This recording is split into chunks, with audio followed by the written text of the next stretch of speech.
لله الذي خلق الخلق ليعبدوه وأرسل إليهم رسوله المصطفى ليطيعوه. أما بعد، قال تعالى: وما خلقت الجن والإنس إلا ليعبدون ما أريد منهم من رزق وما أريد أن يطعمون.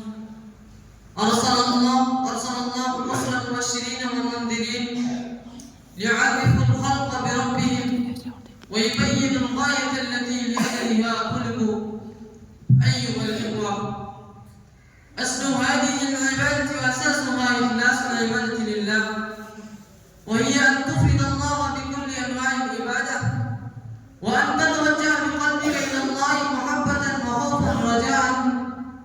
وإن مفهوم العبادة في شريعة الإسلام مفهوم عام شامل لكل خير من أمر الدين والدنيا والآخرة.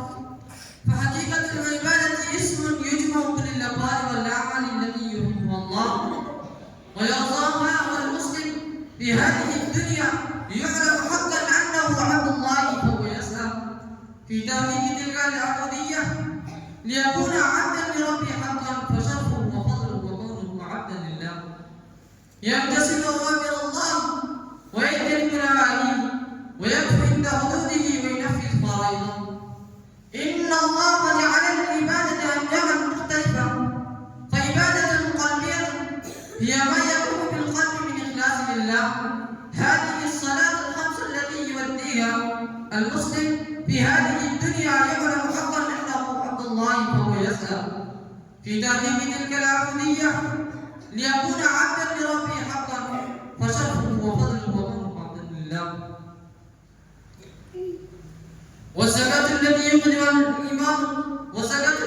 الإيمان أيضا هي عبادة بدنية، وكف النفس عن المشتهيات والموبقات من أمر الطاعات لله، وهي تتمثل في فريضة الصيام، فهي عبادة بدنية ومالية في وقت واحد.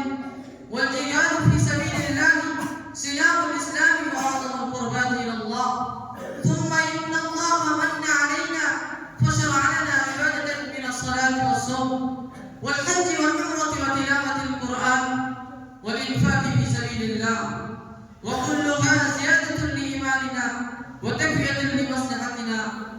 أيها المستمعون، إن تربية الأولاد وتوجيههم إلى الخلق القويم عبادة. قال تعالى: قوا أنفسكم وأهليكم نارا.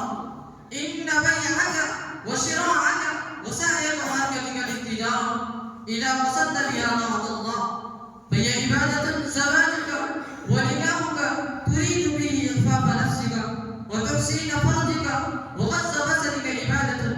فعبادتنا لربنا ليست محصورة على الأركان وحدها، بل هي تدور على الواجبات عموما وحول ترك المحرمات خصوصا. أخي المسلم، حينما تطرف للرذائل فإنك في عبادة. وقد قال بعض السلف في تفسير التقوى: أن تعمل بطاعة الله على نور من الله ترجو بذلك ثواب الله، وأن تترك معصية الله على نور من الله تخاف عقاب الله. والمسلم الذي لا يغش ولا يخون ولا يخضع في معاملته وفي بيعه وشرائه فهو في عبادة. فاستقيموا على الطاعة وواظبوا على العبادة واحذروا الكمال وتساموا واعبدوا حتى يأتيكم اليقين. والسلام عليكم ورحمة الله وبركاته.